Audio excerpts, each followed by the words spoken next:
दोस्तों, अगर आपको मुंबई से पुणे जाना है 94 किलोमीटर के एक्सप्रेसवे से, तो आपका ट्रेवल टाइम 2.5 से 3 घंटे का होने वाला है। और अगर आपको मुंबई में ही बोरीवली से कोलाबा जाना है, ऑलमोस्ट 50 किलोमीटर का डिस्टेंस, यहाँ पे भी आपको 2 से 30 घंटे लगने वाले हैं। ये मजाक नहीं, ये हमारी रियलिटी है। हम एक शहर से दूसरे शहर जाने के लिए 8 लेन के एक्सप्रेसवेज बना रहे हैं, लेकिन अपने ही शहर में हम कदम कदम पर रुकने के लिए मजबूर हैं। आज हम डेटा की नहीं, इस डेली स्ट्रगल की बात करेंगे और उस सोल्यूशन की भी बात करेंगे जो इस स्ट्रगल को कम कर सकता है, अर्बन एक्सप्रेसवेज।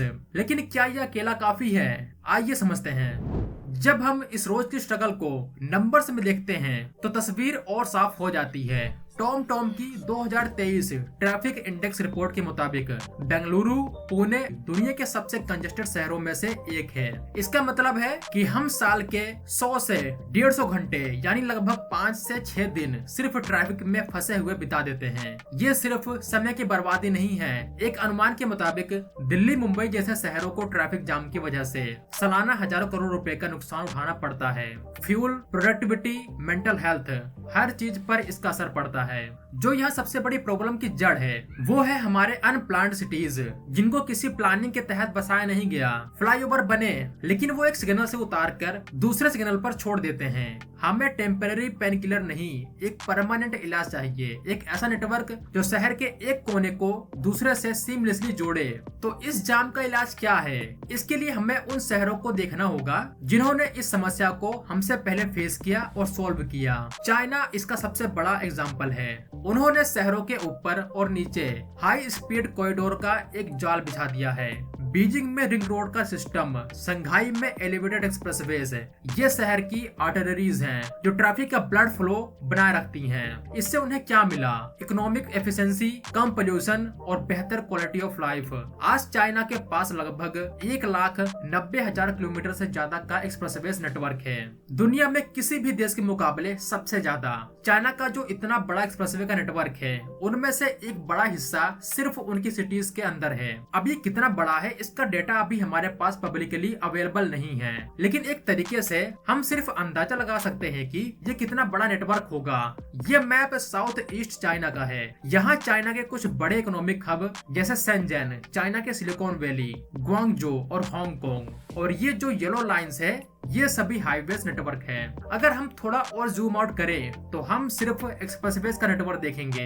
हमारे शहरों में जितने हाईवेज नहीं होंगे, उससे ज्यादा तो चाइना ने एक्सप्रेसवेज बना रखे हैं अपने शहरों में। एग्जाम्पल के लिए अगर हम ग्वांगजो सेंट्रल से एक एक्सप्रेसवेज की लेंथ देखें हांगकांग तक, तो ये अकेला एक्सप्रेसवे ही सिर्फ 120 किलोमीटर के लगभग होगा। तो सोचो इन सभी एक्सप्रेसवेज की लेंथ कितनी ज्यादा होगी। और ये सिर्फ चाइनीज सिटीज की बात नहीं है, ये चीज आपको हर बड़े सिटीज में देखने को मिल जाएगी दुनिया में, वो चाहे टोक्यो हो, पेरिस हो, न्यूयॉर्क हो या फिर सिंगापुर। वहीं इसके मुकाबले हम अभी बस शुरुआत कर रहे हैं, लेकिन ये शुरुआत शानदार तो जरूर है। इस नई शुरुआत की सबसे पहली और सबसे शानदार झलक है दिल्ली एनसीआर का द्वारका एक्सप्रेसवे।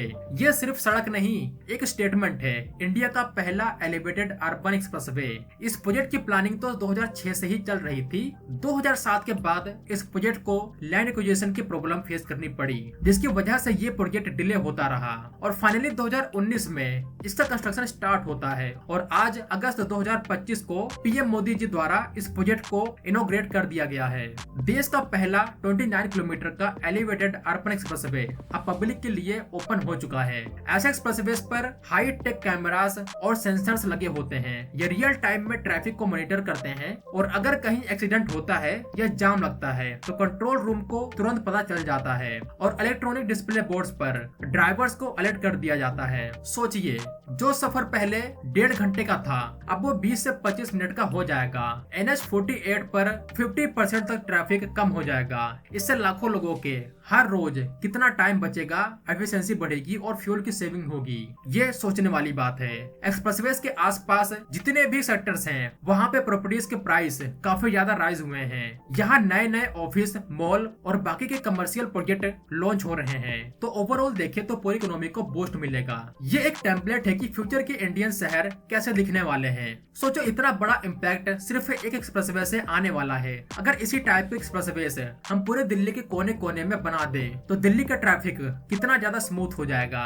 द्वारका एक्सप्रेसवे ने एक प्रेसिडेंट सेट किया है और अब पूरे देश में इस मॉडल को रेप्लिकेट करने की शुरुआत हो चुकी है। दिल्ली में UER-2 जो शहर की नई रिंग रोड बनी है। चेन्नई में पोर्ट मदुरवायल एक्सप्रेसवे जो पोर्ट के हैवी ट्रैफिक को शहर से अलग करेगा।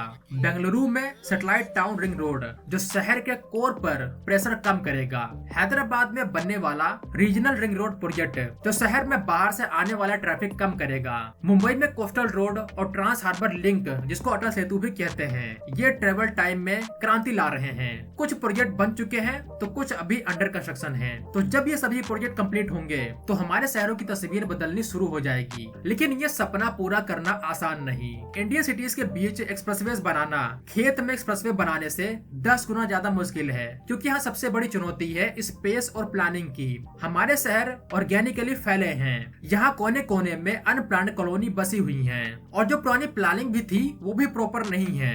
देश के जितने भी बड़े बड़े शहर हैं उन सब ने अपने अपने मास्टर प्लान तैयार किए हुए हैं। सबका टारगेट 2047 या उससे पहले की डेट है। लेकिन इन सभी मास्टर प्लान के बीच में सबसे बड़ी रुकावट है अनप्लान्ड कॉलोनीज, जिनको हटाना एक बड़ा चैलेंज रहने वाला है सभी एजेंसीज के लिए। अब इनके बीच में 8 लेन रोड के लिए जमीन निकालना, जिसे लैंड एक्विजिशन कहते हैं, सबसे बड़ा इकोनॉमिक और इंसानी चैलेंज है। कई रिपोर्ट्स और एक्सपर्ट्स मानते हैं कि भारत में बड़े इंफ्रास्ट्रक्चर प्रोजेक्ट में देरी का एक मेन कारण जमीन अधिग्रहण से जुड़े विवाद होते हैं। कई बार तो केस कोर्ट तक चले जाते हैं, जिसकी वजह से इन सभी प्रोजेक्ट को और ज्यादा डिले फेस करना पड़ता है। लेकिन यहाँ एक और बड़ा सवाल उठता है, क्या सिर्फ और ज्यादा अर्बन एक्सप्रेसवेज बनाना और सड़कों को चौड़ा करना ही सोल्यूशन है? अर्बन प्लानिंग एक्सपर्ट्स इसे इंड्यूस्ड डिमांड कहते हैं, यानी आप जितनी चौड़ी सड़क बनाएंगे उतनी ही ज्यादा गाड़ियां उससे भरने के लिए आ जाएंगी। इस चीज के अपने कुछ पॉजिटिव और कुछ नेगेटिव साइड हैं। पॉजिटिव साइड यही है कि इससे हमारे शहरों में व्हीकल्स की डिमांड बढ़ेगी, ट्रैफिक और ज्यादा स्मूथ होगा, जिसकी वजह से लोग अपनी पर्सनल गाड़ियां खरीदना पसंद करेंगे और इससे कार कंपनियों की सेल बढ़ेगी। और जब कार कंपनियों की सेल बढ़ेगी तो मैन्युफैक्चरिंग भी बढ़ाना पड़ेगा और जब मैन्युफैक्चरिंग बढ़ेगी तो जॉब भी क्रिएट होंगे। ओवरऑल इससे इकोनॉमी को बूस्ट मिलेगा। लेकिन हमें ये भी नहीं भूलना चाहिए कि अर्बन एक्सप्रेसवेज अकेले जादू की छड़ी नहीं है। ये एक इंटीग्रेटेड ट्रांसपोर्ट सॉल्यूशन का सिर्फ एक जरूरी हिस्सा है। इसके साथ साथ हमें इन्वेस्ट करना होगा वर्ल्ड क्लास पब्लिक ट्रांसपोर्ट में, एक मजबूत metro network, BRT corridors, last mile connectivity में ई रिक्शा, बसेस और सेफ वॉकिंग पाथ जो लोगों को मेट्रो स्टेशन से घर तक ले जाए। मॉडर्न सोल्यूशन में जैसे सिंगापुर और लंदन में कंजेशन प्राइसिंग है, जहां शहर के बिजी हिस्सों में गाड़ी ले जाने पर टैक्स लगता है। जब सभी लोग अपने प्राइवेट व्हीकल से ही सफर करेंगे तो इससे रोड पर और ज्यादा प्रेशर आएगा। इसीलिए एक बैलेंस बनाना जरूरी है। जब सड़क, मेट्रो, बस और स्मार्ट पॉलिसीज एक साथ काम करेंगे तभी शहर प्रोग्रेस करेगा और कंजेस्टेड फ्री होगा। और यही आज की सबसे बड़ी नीड है। दिल्ली, मुंबई, बेंगलोर, कोलकाता, हैदराबाद और चेन्नई जैसे शहरों में अर्बन एक्सप्रेसवेज की असली मंजिल कोई शहर या फ्लाईओवर नहीं है। उनकी असली मंजिल है एक बेहतर जिंदगी। आपको क्या लगता है, एक्सप्रेसवेज के अलावा और क्या जरूरी है हमारे शहरों को बेहतर बनाने के लिए? अपने विचार कमेंट में जरूर शेयर करना।